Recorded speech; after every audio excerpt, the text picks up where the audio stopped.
तो हमारा अगला वर्ड है प्रोपिशिएट। सबसे पहले ये है क्या? ये एक वर्ब है, यानी कि एक एक्शन वर्ड। प्रोपिशिएट का मतलब होता है किसी को मनाना, किसी को शांत करना, खासकर जब वो गुस्से में हो। बेसिकली कुछ ऐसा करना जिससे वो खुश हो जाए और उनका गुस्सा ठंडा हो जाए। ये वर्ड थोड़ा फॉर्मल है और अक्सर किसी पावरफुल पर्सन, जैसे कोई देवता या कोई नाराज बॉस या कस्टमर के लिए यूज होता है। चलिए इसको एक सेंटेंस में यूज करके देखते हैं। इससे कॉन्सेप्ट बिल्कुल क्लियर हो जाएगा। सेंटेंस है, to propitiates the angry gods the villagers offered a sacrifice. इसका मतलब देवता गुस्से में हैं और गांव वाले उन्हें मनाना चाहते हैं, तो उन्हें प्रोपिटिएट करने के लिए, यानी उनका गुस्सा शांत करके उन्हें खुश करने के लिए गांव वालों ने एक बलि दी। यहाँ पर जो सैक्रिफाइस है वो देवताओं को प्रोपिटिएट करने का एक तरीका है। अब आप सोच रहे होंगे कि क्या ये वर्ड सिर्फ देवी देवताओं जैसे सीरियस सिचुएशंस में ही यूज होता है? नहीं, बिल्कुल नहीं। ये हमारी आम जिंदगी में भी यूज हो सकता है। जैसे कि इस सेंटेंस में देखिए, he bought his wife a lavish gift to propitiate her after their argument. मतलब उनका झगड़ा हुआ, वाइफ नाराज है और अब हस्बैंड उन्हें मनाने की कोशिश कर रहा है, तो उसने अपनी वाइफ को प्रोपिशिएट करने के लिए, यानी उनकी नाराजगी दूर करके उन्हें खुश करने के लिए एक महंगा सा गिफ्ट खरीदा। ओके, चलिए अब एक और एग्जाम्पल देखते हैं, इस बार बिजनेस की दुनिया से। सेंटेंस है, the company lowered its prices to perpetuate its unhappy customers. यहाँ क्या हो रहा है?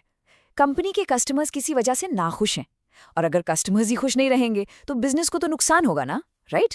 इसलिए अपने अनहैप्पी कस्टमर्स को प्रोपिशिएट करने, यानी उन्हें शांत करके उनका ट्रस्ट वापस जीतने के लिए कंपनी ने अपने प्राइसेस कम कर दिए। ये अगला एग्जाम्पल तो रियल वर्ल्ड पॉलिटिक्स से जुड़ा है और काफी इंटरेस्टिंग भी है। सुनिए, governments often introduce populist measures to propitiate the electorate before an election. इसका मतलब है कि सरकारें यानी गवर्नमेंट्स अक्सर इलेक्शन से ठीक पहले वोटर्स को, जिसे यहाँ इलेक्टोरेट कहा गया है, उन्हें लुभाने के लिए ऐसी स्कीम्स लाती हैं जिससे लोग खुश हो जाएं। आपने भी नोटिस किया होगा, इलेक्शन से पहले अचानक से कितनी सारी नई नई स्कीम्स आ जाती हैं। ये बस वोटर्स को प्रोपिशिएट करने की ही कोशिश है, ताकि वो खुश होकर उन्हें वोट दें। तो अब जब आप प्रोपिशिएट का मतलब इतने अच्छे से समझ गए हैं, तो चलिए इसके कुछ सिनोनिम्स यानी कि इसके समानार्थी शब्द भी देख लेते हैं। वो हैं अपीज, प्लेकेट और पैसिफाई। इन तीनों का मतलब भी लगभग सेम ही है, किसी को शांत करना या मनाना। और अब आते हैं इसके एंटोनिम्स पर, यानी इसके विपरीत शब्द। ये हैं एंगर, प्रोवोक और एंटागनाइज, जिनका मतलब होता है किसी को गुस्सा दिलाना, उकसाना या भड़काना, बिल्कुल उल्टा। तो याद रखिएगा, प्रोपिशिएट का सीधा सा मतलब है किसी को कुछ अच्छा करके खुश करना, ताकि उनका गुस्सा शांत हो जाए। बस आज के लिए इतना ही। मिलते हैं नेक्स्ट वीडियो में। Happy learning. Bye bye.